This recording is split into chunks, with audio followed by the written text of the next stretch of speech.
sa inyo mga kapayro. Madumi para may ko, no? Third stash reveal tayo, no? Ito. Yun na rin siya. Tinanggal ko siya sa balot niya eh. Napakahigpit eh. So ito, unahin na natin. Galing kay... kilala niya na yan. No? GB Works. Ito. Bin Laden. 4 tray to. 4 tray. Pahindo-hindo. 4 na tray to. So ayan. Pasensya na makalat mga kapayro. So ito. Galing kay Dagupan Geng-Geng. Isang mother cow. Ayan. Then 4 na Crying Cow regular. So ito yung previous niya sa atin. Ito 1 star. Tsaka size 3. Hindi ko alam basta so, size 3 or 4. So ayan. Ito naman meron tayo dito mga Arco items, no? 2 cube ng King Kong overload yan.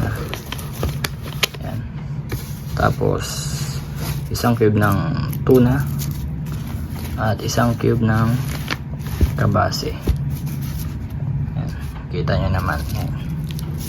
So itong pinag-orderan ko nito, grabe hassle inabot ko nito. So hindi ko recommend na bumili kayo dito. Hindi ko naman siya sinisiraan. Kita nyo naman yung gawa. Ayan. Grabe pa yung delay. Ilang araw ko bago ko natanggap yan. May order pa ako sa kanya na Arco Sawa Thunder. Hindi dumating dahil na hold down ng flash. PM nyo na lang ako, sabihin ko sa inyo kung sino yan, no? Para maiwasan nyo. So ito yung pinalit niya sa Thunder Sawa natin, Kuno. Ito, Kome 3, tapos 1 GPH ng Arco. All goods na rin, pero hindi ka na makakaulit sa akin. Sinira mo na tiwala. So ito pa, last touch natin, no? Itong OG Sawa ni GT Fireworks na kay Boss Gali. Hindi ko na siya nabuksan ko na to, pero ayoko na siya buksan ulit. Mahirap i-tape, wala na tayong tape. So ito, check nyo yung ano natin. Ito yung 500 grams natin galing kay Kulit. Ito.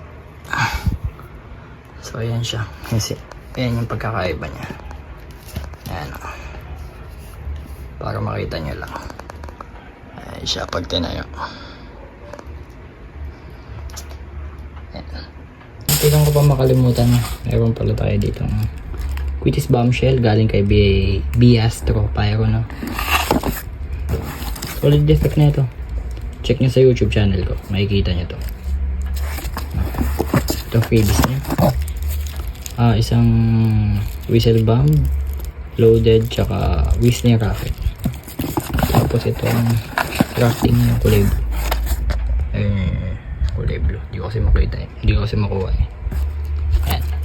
So that's it mga kapayro. Salamat sa mga kabomba natin dyan.